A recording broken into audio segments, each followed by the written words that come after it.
Los saludo de nuevo, me da mucho gusto volver a encontrarme con ustedes, así sea a través de estas pantallas. Realmente es un gusto volverlos a saludar y saber que vamos a seguir trabajando juntos en esta realización de diferentes formatos y podcast para la finalización de nuestro diplomado.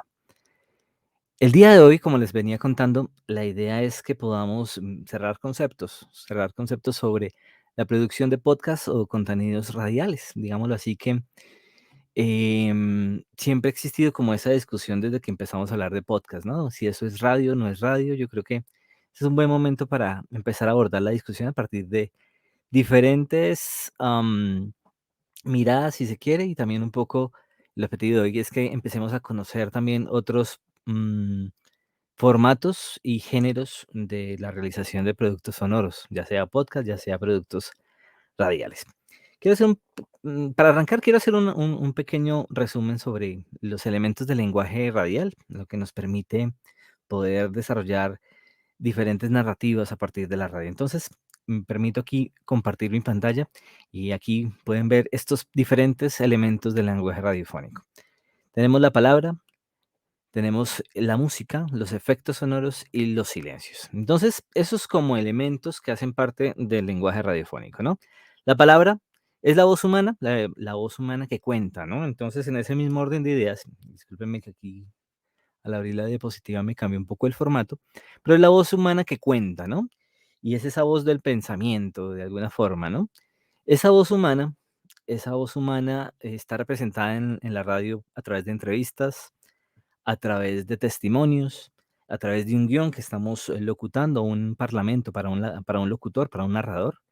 Y es esa diferente, y son esas diferentes voces que interfieren o que mejor, que aportan a la narrativa radial. Es decir, lo que es entrevistas a diferentes fuentes que tengamos, los parlamentos de nuestro guión o nuestro libreto, los testimonios que podemos recoger y las voces de las diferentes personas, actores o personas que hacen parte de la realización de nuestro podcast. Entonces, en ese orden de ideas tenemos el primer elemento que es la palabra. También tenemos la música. Entonces, aquí la llamamos la voz de los sentimientos y las emociones. Entonces, esa música que nos permite narrar, ya sea emocionalmente, ya sea si queremos transmitir tristeza, alegría, angustia, desesperación, euforia, momentos evocadores. La música nos sirve como un gran elemento narrativo. También la música hace algo muy importante cuando hacemos producción sonora y es que nos ubica tanto espacial como temporalmente. Si consultamos una canción, eh, puede ser, no sé, la música de nuestra costa Caribe, donde ustedes se encuentran. Si hablamos del maestro Lucho Bermúdez o del maestro Pacho Galán, inmediatamente esa música nos remonta precisamente a donde ustedes se encuentran, a las sabanas struqueñas y a las sabanas cordobesas. Esa música del porro que ubica espacial.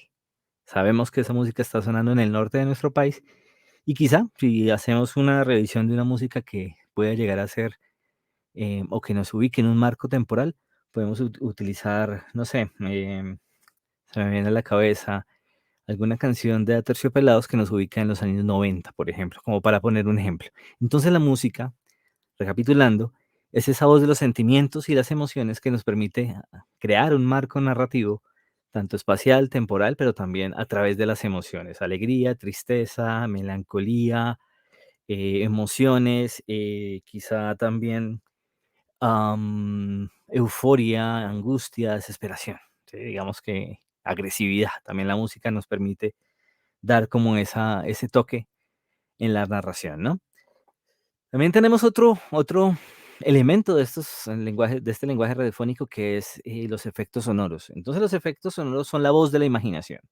Y esa voz de la imaginación nos permite empezar a reconstruir sonoramente un ambiente, una atmósfera, un paisaje sonoro, una ciudad, unas sabanas, unos campos, a través de la interacción, de la puesta en común de diferentes ambientes. El sonido de las chicharras, el sonido de los pájaros al amanecer, o el sonido de los carros y el tráfico en la mañana, o quizá diferentes atmósferas que nos permiten tanto también ubicarnos temporal, espacialmente, pero con ese toque de la imaginación. Con la música apelamos a la emoción, con los efectos sonoros apelamos a la imaginación.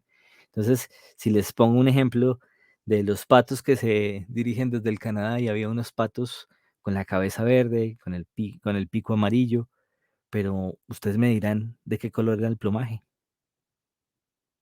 Algunos pueden verlo gris, otros pueden verlo blanco, otros pueden verlo un poco como entre negro y verde, ¿no? Porque digamos que eso apela a la imaginación. Esta evocación que les estoy haciendo yo, pueden reconstruirlo en su cabeza. Ahora bien, si lo tenemos con un efecto sonoro o con una grabación de un espacio, de un momento donde estaban esos patos, pues el oyente podrá imaginarse un pato de ese color, o un helicóptero, si les voy a decir: "No, vamos a recoger cerezas a la montaña y nos vamos en un helicóptero".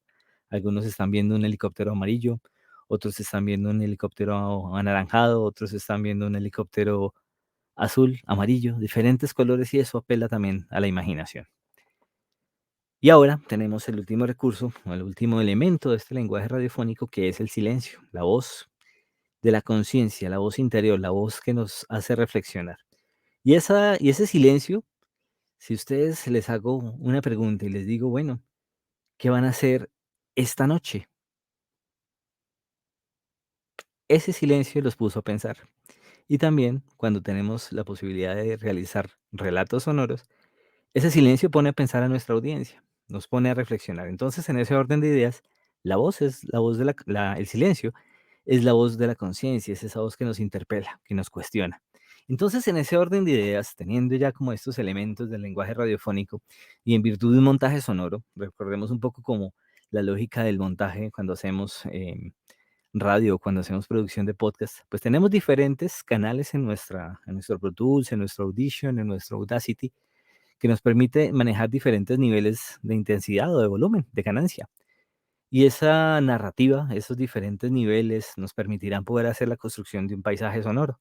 Si estamos junto al mar, lo que va a predominar es el sonido del viento y las olas del mar, pero quizá haya un conjunto vallenato al fondo, o quizá está haciéndose de noche y empiecen a sonar los diferentes pájaros que llegan y se posan sobre las palmeras, o el sonido mismo del viento sobre las palmeras nos permitirá, pues, construir un muy buen paisaje sonoro. La idea es que con estas palabras, con esta música, estos efectos sonoros y estos silencios, podamos construir un relato sonoro bien, bien, bien interesante. Entonces, en ese orden de ideas, la idea es que ustedes puedan recopilar esos diferentes elementos a través de las entrevistas que han podido realizar frente a las experiencias de adaptación o mitigación al cambio climático, buscar una música que no solo nos transmita una emoción, sino que quizá de pronto nos cuente una problemática. Se me ocurrió alguna canción en este momento que hable de unas torrenciales lluvias, y se me ocurre ese vallenato que dice que tú sabes que cuando llueve no hay clase en el colegio. O sea, poder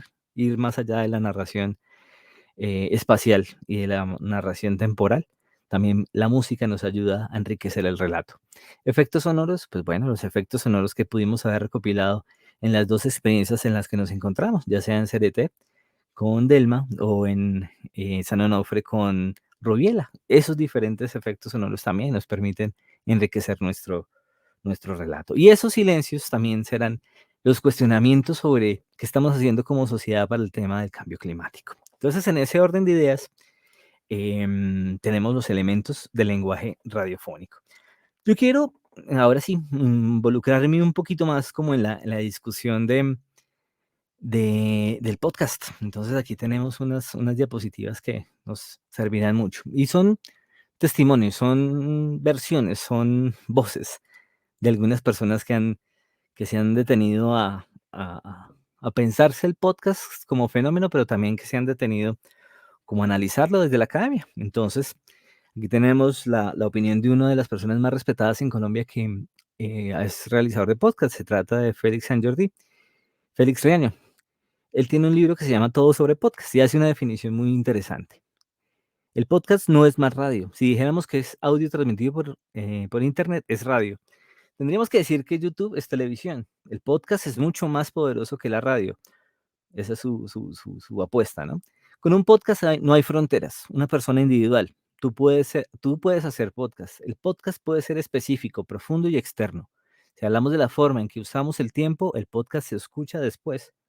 Le oyes desde el comienzo siempre, ocurre cuando el oyente lo quiera.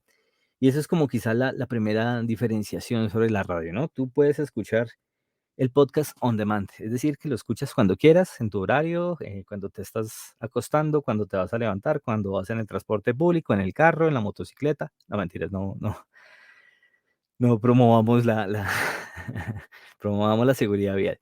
Y en ese orden de ideas, fíjense que tiene un concepto y es que es más que la radio. Yo pensaría que tiene unas características que lo hacen diferente a la radio, pero en virtud muchos dicen que puede llegar a ser lo mismo.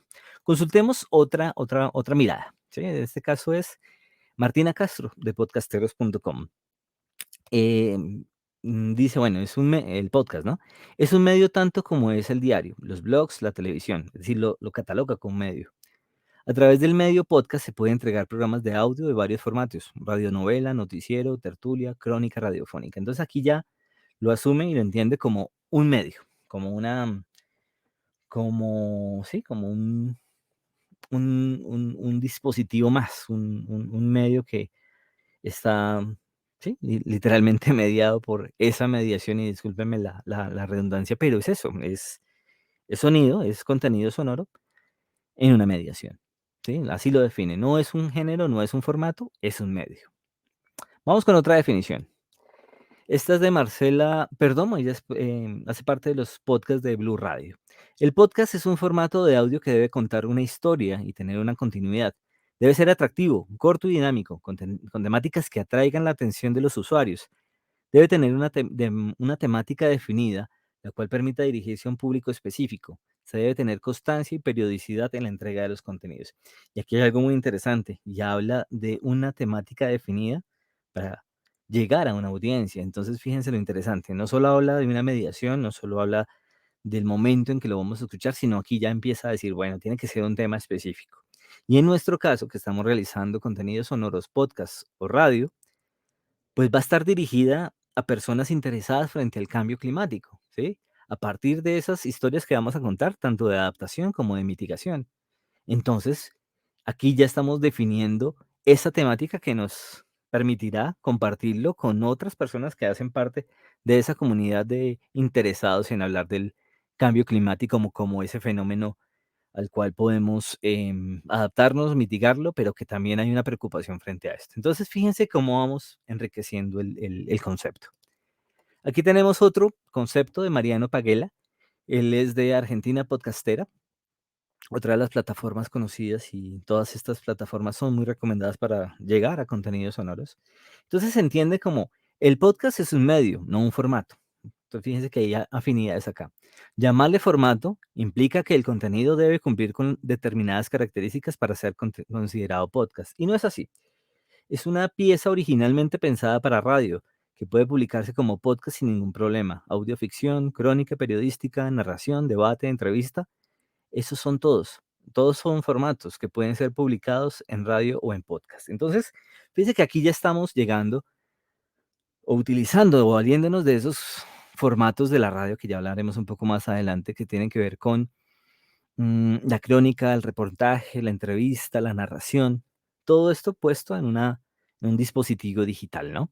Entonces, fíjense que aquí ya el podcast puede valerse de estos otros conceptos que se recogen desde el periodismo y desde la radio también, ¿no? Entonces, fíjense que el concepto se nos va agrandando.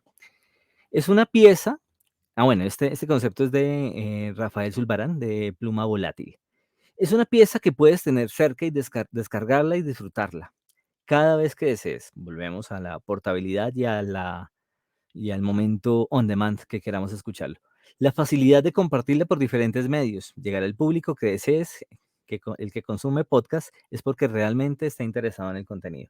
Entonces, fíjense que aquí podemos condensar diferentes conceptos que ya vimos. Podemos compartirlo, ¿no? Entonces, fíjense que aquí hay algo clave y es que podemos compartirlo en diferentes medios a través de nuestras cadenas de WhatsApp, si es el caso, personas que están interesadas y que hacen parte de nuestros contactos de WhatsApp pueden recibir nuestro contenido en las plataformas de redes sociales, ya sea Facebook, ya sea Instagram, ya sea Twitter. En YouTube podemos volver un podcast, un contenido enriquecido con una especie de video. Hay muchas versiones de radio y de podcast a través de YouTube.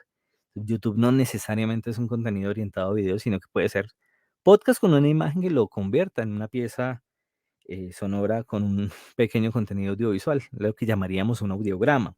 Entonces, fíjense que aquí hay otro concepto y es que el que consume podcast es porque realmente está interesado en el contenido. Volvemos un poco a la definición anterior. Se empieza a crear comunidad. ¿Y esto qué implica? Que las personas que hacemos parte de un movimiento que está trabajando el cambio climático desde la adaptación, la mitigación y esas experiencias que valen la pena resaltar, pues pueden ser personas que están interesadas en escuchar nuestro contenido. Así que fíjense también lo interesante que surge de acá, ¿no? Que el que está interesado lo busca, ¿m? Y puede llegar a él a través de, contenidos afines, contenidos muy parecidos. Fíjense lo que pasa un poco en YouTube, ¿no?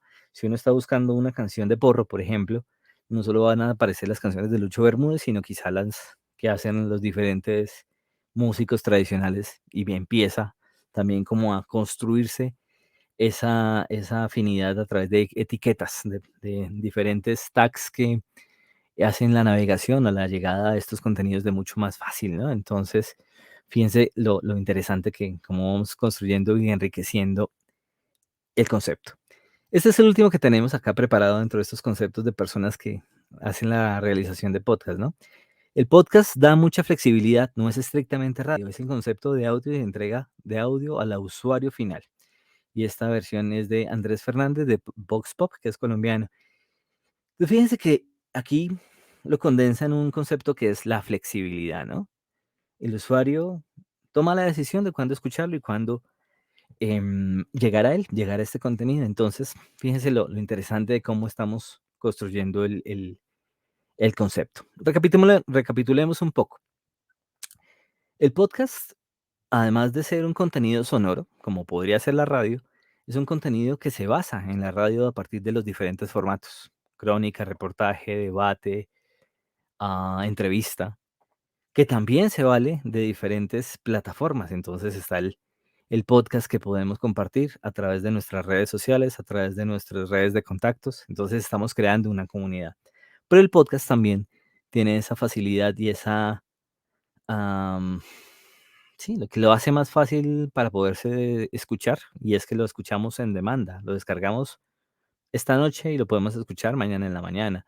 O podemos escucharlo en una versión diferida y el podcast seguirá cobrando vigencia. Y sobre todo, algo muy importante es que el podcast empieza a crear comunidad. Entonces, esa comunidad de personas que están interesadas sobre un podcast, pues ya podemos llegar a públicos estrictamente definidos y sabremos que nuestros contenidos serán interesantes para este tipo de comunidades, ¿no? Entonces, vale la pena que nos detengamos también aquí otro momento para empezar a hablar del tema de la radio, ¿sí? O del podcast. Y sobre todo aquí está la gran clave: contar historias, ¿no? Esta radio y estos podcasts cuentan con esa gran fascinación de poder contar historias sin importar el tema. Entonces, la gran clave siempre será encantar a nuestros oyentes. Bueno, entonces, de alguna forma, si nos queremos valer de diferentes formatos o diferentes am, géneros de la realización de contenidos sonoros, pues vale la pena hacer como un recorrido acá, ¿no?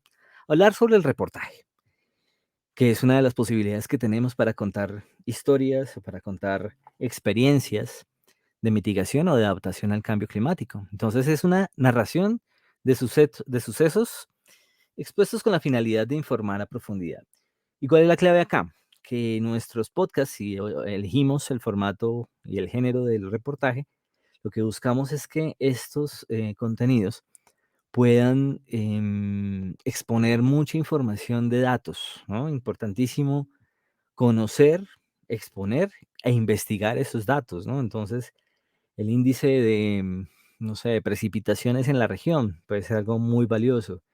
La frecuencia de las inundaciones y de las afectaciones al territorio, a la región, a partir de los diferentes fenómenos que trae consigo el cambio climático, ¿no? cómo nos estamos adaptando al cambio climático, adoptando ciertas medidas, por ejemplo, que ya no hacemos las siembras en el mes de enero, por ejemplo. Entonces la estamos haciendo 3 mesecitos después, cuando ya los terrenos están mucho más aptos para poder, tener, terrenos húmedos y que pueda realizarse la siembra con mucha más facilidad. Entonces, toda esa información recopilada, investigada o que parte también de nuestra experiencia, vale la pena ponerla en términos de un reportaje. Este género periodístico también demanda la multiplicidad de voces, ¿no? Entonces, sería interesantísimo entrevistar o echar mano de los testimonios y las voces de las personas que sufren este tipo de afectación, los cultivadores, por ejemplo. Por ejemplo, también es importantísimo hablar con estas autoridades que se refieren al tema netamente climático, por ejemplo, las corporaciones autónomas regionales, o por ejemplo, el IDEAM, o por ejemplo, hacer la consulta precisamente en las diferentes plataformas y páginas de estas organizaciones que ofrecen información y que es información confiable, oportuna, veraz y que de alguna forma pues podemos contar con esa fuente de consulta. Por eso es importante tener a mano ese tipo de recursos investigativos, recursos de fuentes, que pueden ser también, pueden ser también entrevistas que ustedes hayan realizado a esas autoridades o a estas personas que están sufriendo ese tipo de afectación. O quizá también un vox pop, una pregunta a personas muy del común que puedan dar cuenta que el contenido o el tema, la temática no es tan conocida o es conocida. Entonces, eso mismo genera un tema de identificación hasta con el oyente. Si yo no conozco temas del cambio climático, no conozco temas sobre ese tipo de afectación y mucho menos de adaptación, pues qué interesante que esta sea la oportunidad para hacerlo. Entonces, este formato permite que se haga un poco más de análisis, que el oyente tenga herramientas de juicio, que ustedes como realizadores de este tipo de contenido aportan cifras, indicadores, entrevistas y esa información tan contundente, puesta en un formato sonoro, puede ser también un recurso muy interesante. Al final vamos a poner 2 ejemplos, tanto de reportaje como de crónica. Entonces, sigamos acá con el siguiente que tenemos, que es la crónica. La crónica da cuenta de un hecho ocurrido en el tiempo. Entonces, fíjense que aquí la crónica, a diferencia del reportaje, estamos hablando ya de un espacio temporal definido, un marco temporal muy definido, en el que tiene que haber diferentes tipos de personajes. Y en este caso los personajes no solamente son personas. En este caso el clima puede ser un personaje clave para hacer esta crónica, ¿no? Este relato contado, esta historia, esta experiencia. Entonces, este relato se nutre de lenguaje descriptivo mucho más rico, con figuras literarias. Entonces, fíjense que es un poco más no tiene tantos datos duros como un del reportaje, pero sí tiene la posibilidad de que el realizador, es decir, ustedes, puedan echar mano de contenido narrativo. Entonces, esa pluma reconocida en Colombia, en el norte de nuestro país, en la costa atlántica, de grandes plumas y grandes escritores, puede ser puesta en función de la realización de un podcast, ¿por qué no? Entonces, fíjense que este formato, la crónica, además de echar mano de la música, de los efectos sonoros, de las entrevistas, es decir, las voces, y de esos silencios, puede echar mano también de recursos de la literatura para hacerlo mucho más rico de escuchar. Entonces, aquí hay algo clave, ¿no? Y a medida que, volviendo un poco al marco temporal, ¿no? Tenemos ese marco temporal en que tiene que haber algún tipo de recreación de las vidas, de las emociones, de los sentimientos de los personajes y además hay algo clave ahí, que lo tenemos aquí en la diapositiva, y es que el personaje se transforma a lo largo de la historia. Entonces puede ser una persona que no creía en el cambio climático, que veía eso como algo muy lejano, que a él no le tocaba, y a partir de la experiencia que conoció, que la experiencia que tuvo que haber vivido hasta en carne propia, pues habrá algún tipo de transformación, al menos en su manera de pensar. El hecho de que pensaba o argumentaba que eso no existía y que ahora es una realidad, pues precisamente habla y da cuenta de esa posible transformación que tiene el personaje. Entonces, fíjense que también, como les decía en un momento, el clima puede ser el mismo, un personaje, ¿no? Cómo el clima y cómo esas afectaciones por diferentes intervenciones humanas y intervenciones de la misma naturaleza han hecho que haya cambiado, ¿no? Entonces, fíjense también cómo desde un recurso literario y un recurso mucho más narrativo y rico como la crónica se puede contar otro tipo de historia, ¿no? Entonces, de alguna forma, esos dos formatos quizás son los que se nos adapten de mucho mejor forma. Si queremos tener datos más duros, datos contundentes, cifras, indicadores, entrevistas con expertos, podemos echar mano de un reportaje que puede ser contundente. Eso no quiere decir que la crónica no tenga entrevistas de expertos, de personas que puedan conocer a fondo el tema. Claro que sí. Solo que aquí podemos darnos la libertad de tener, de echar mano de recursos de la literatura que nos permitan enriquecer el relato. Así que fíjense lo bien interesante que se nos presenta cuando hagamos crónicas y reportajes. Con qué queremos aquí también como seguir trabajando? Tenemos un par de, un par de ejemplos, ya sea de crónica y reportaje, el cual pues ya mismo se los voy a compartir. Aquí tengo, bueno, me va a permitir compartir mi pantalla de nuevo. Entonces voy aquí a cargar un video que realizamos. Bueno, realmente más que un video es un audio, ¿no? Que da cuenta de un reportaje. Es un reportaje. Un segundito.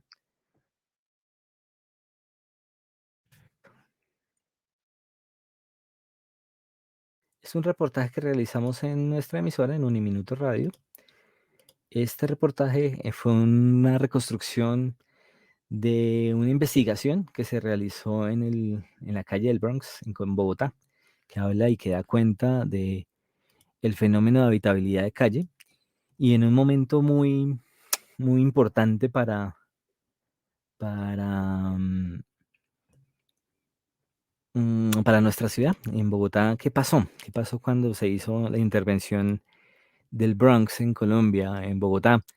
Pues hubo mucho habitante de calle que salió de esa concentración que había y pues ahí los bogotanos nos dimos cuenta que el problema era mucho más grande de lo que pensábamos. Así que les voy a presentar este primer episodio, que son 4 episodios, de una serie podcast, de una serie de reportajes radiales que hicimos que se llamó Más allá del infierno de la L, y este primer episodio lo llamamos Habitante de calle, un sujeto de derechos. Este es un ejemplo de reportaje.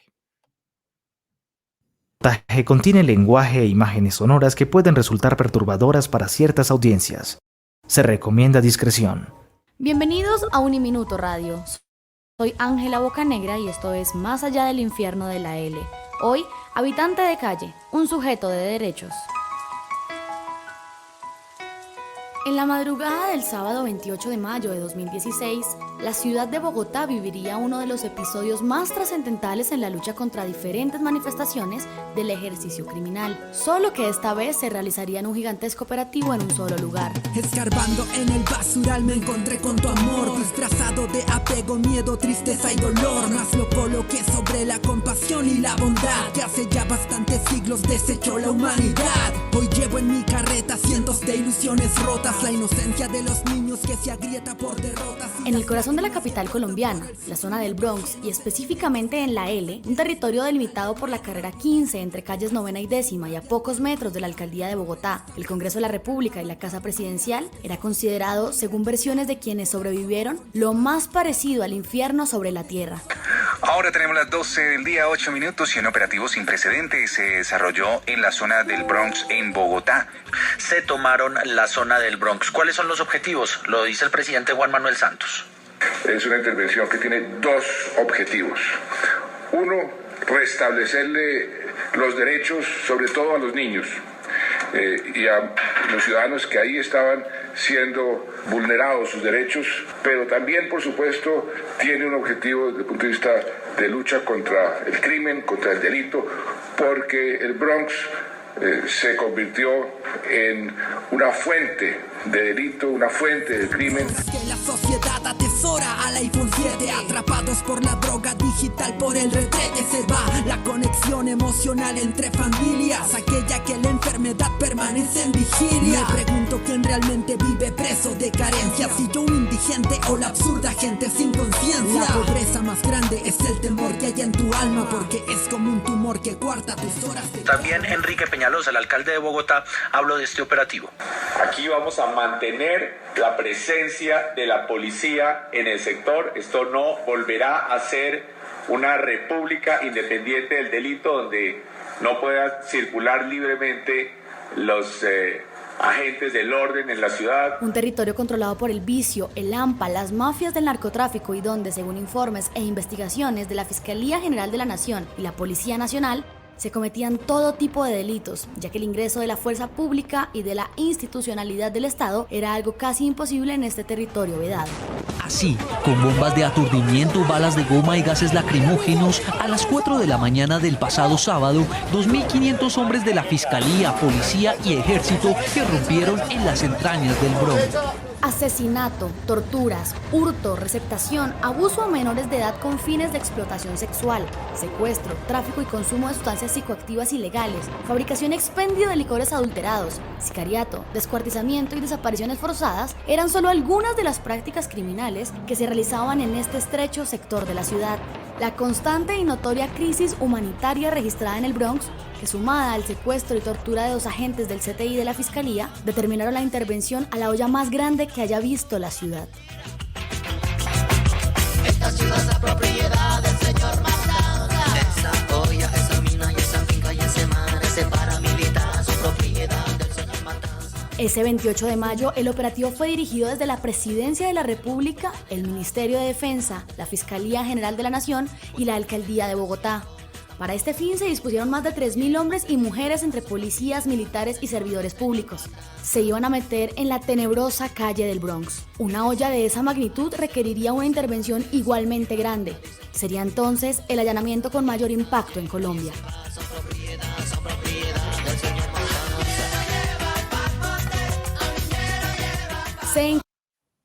Y de la Fiscalía determinaron la abuso a menores de edad con fines de explotación. Bueno, ahí tenemos un ejemplo de un reportaje que se hizo. Entonces ustedes pueden notar que tiene diferentes voces, ¿no? Voces recogidas de medios de comunicación. Ahí teníamos voces de Caracol Radio, de Noticias 1, de Caracol Noticias, de City TV, y que dan cuenta del momento en que se hizo la toma a la calle del Bronx. Pero adicionalmente, la narradora tiene unas cifras de cuántas armas fueron incautadas, cuántas personas se encontraron en condición de vulnerabilidad, cuántas personas fueron encontradas en vulneración de derechos, sobre todo cuando eran tema de niños, ¿no? Entonces, fíjense, también como el reportaje tiende a recoger voces de, en ese momento, los mandatarios locales, el alcalde Enrique Peñalosa de Bogotá y el mandatario de los colombianos, el expresidente Juan Manuel Santos. Entonces, fíjense que son voces también muy, muy duras. Más adelante en el reportaje hay voces, entrevistas con personas que fueron habitantes de calle y que pasaron por procesos de resocialización. Y también como también el objetivo del reportaje era, bueno, dar cuenta del más allá de la noticia y la espectacularidad de la toma, porque fue con 3.000 efectivos de la policía, el ejército, la fiscalía, unidades de bienestar familiar, pues más allá como después de la noticia y de que cayó y se decantó todo el polvo y el humo, ¿qué pasó con estas personas? ¿Qué pasó con los habitantes de calle, ¿no? Y cómo la apuesta del reportaje es ver que mostrar que son sujetos de derechos que, pues, se requiere también reivindicar ese fenómeno que estaba pasando.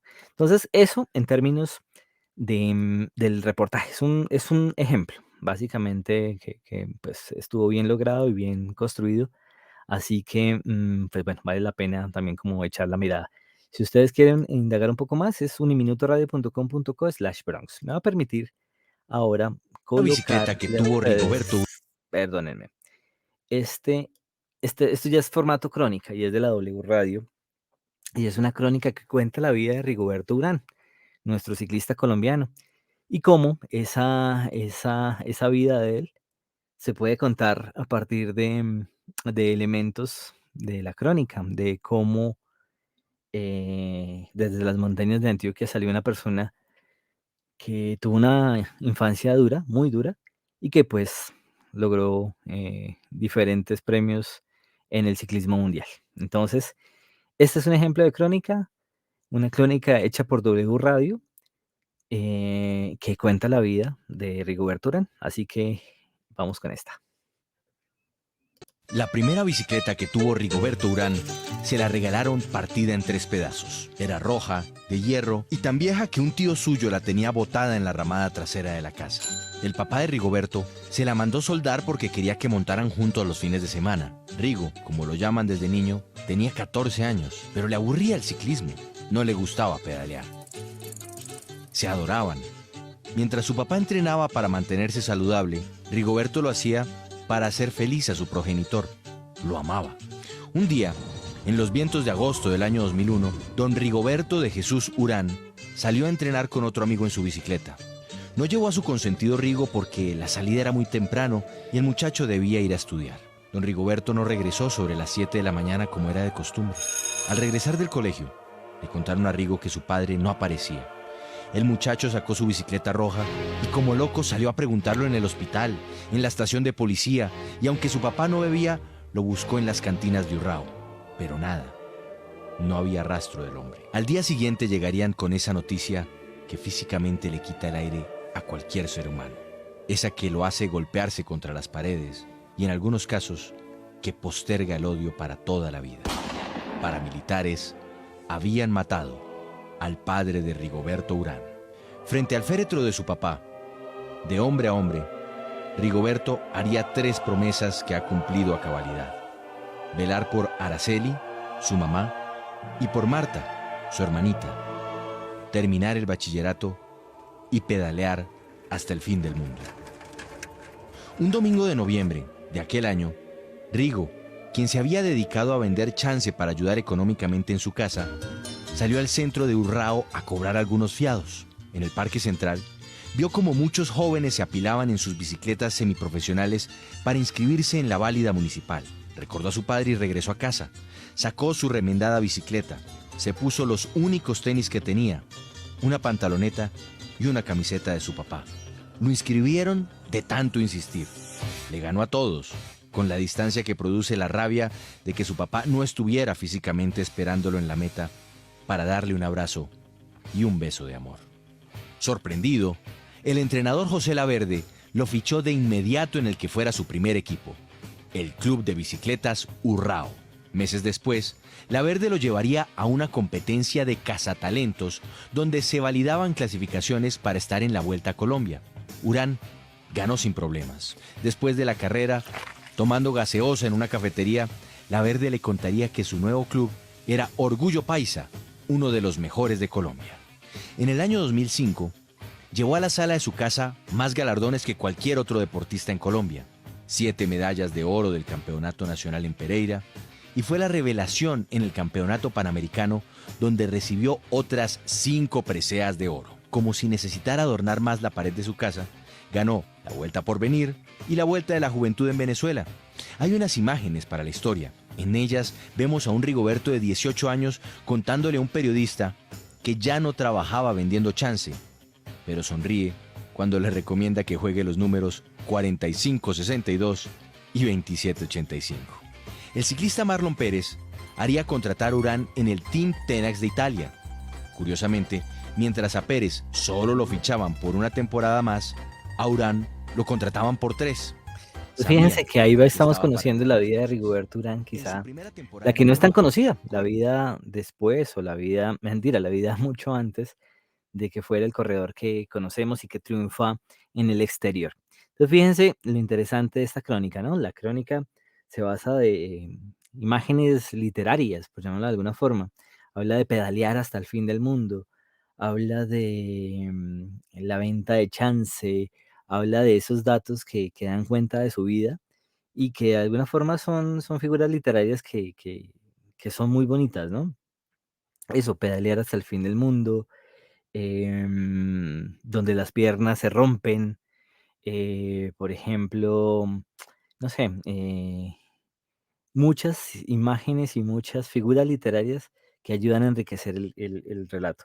Fíjense que tanto en la crónica que escuchamos de Rigoberto Urán, como en el reportaje de la calle del Bronx en Bogotá, la música tiene un factor preponderante. La música en la crónica de Rigoberto Urán cuenta y narra las montañas de Antioquia con esa música tan particular de los paisas, ¿no? De las fondas paisas, de los municipios paisas, de los municipios de las montañas antioqueñas. Y en la calle del Bronx tenemos un rap, un hip hop que da cuenta de problemáticas urbanas, que hablan de desigualdad, de pobreza, de drogas. Entonces, fíjense que también estos diferentes recursos que se han utilizado enriquecen increíblemente los relatos, las historias. Entonces, el gran reto es empezar a construir esos relatos de adaptación y mitigación del cambio climático dentro de nuestro diplomado de comunicación y cambio climático. Así que cuenten con nosotros a partir de este momento para la realización. Un equipo de compañeros y yo estaremos muy atentos del acompañamiento en la realización de estos podcasts, así que no duden en contactarnos y me alegra mucho que hayan podido llegar hasta este punto de este video introductorio que da cuenta un poco del trabajo que queremos hacer en esta bitácora climática como resultado de los productos multimedia y los productos sonoros de podcast del diplomado en comunicación y cambio climático. Así que me despido, espero que podamos seguir en contacto y pues les deseo muchos éxitos en la finalización de este diplomado. Un saludo para todos.